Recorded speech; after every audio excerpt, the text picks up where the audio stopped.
Operacioni për shuarjen e zjarrit në maljen e Shëngjinit ka vijuar edhe këtë të shtunë gjatë gjithë ditës, duke bërë të mundur vënien nën kontroll të flakëve, ndërsa autoritetet po punojnë për izolimin e vatrave aktive. Fatmirësisht, deri tani nuk raportohen banesa të dëmtuara apo persona të lënduar, ndërsa një person është ndaluar nga policia pasi dyshohet se shkaktoi zjarrin teksa diqte mbeturina pranë zonës pyjore.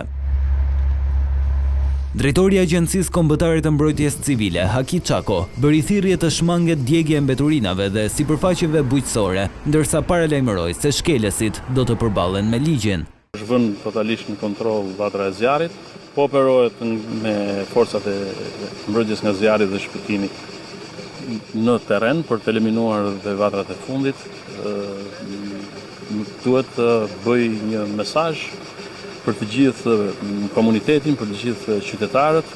Tashmë kemi hyrë në zonën më të nxehtë të verës, që ka të bëjë me temperaturat ekstreme që mund mos të përjashtohen për muajin korrik dhe gusht. Ndaj dhe flakët kanë shkaktuar dëme të konsiderueshme në kuroren e gjelbër të malit, duke shkrumbuar sipërfaqe të mëdha. Gjatë natës, vatra aktive u zhvendos në anën jugore të malit, ndërsa u pengua përparimi drejt zonave të banuara. Një tjetër vatër zjarri u regjistrua edhe në fshatin Plan, pranuarës së Milotit, ku flakët rrezikuan banesa dhe toka bujqësore. Falë ndërhyrjes së shpejtë të zjarrfiksëve të mbështetur nga banorët e zonës, zjarri u izolua dhe u shua në kohë, duke shmangur dëmet.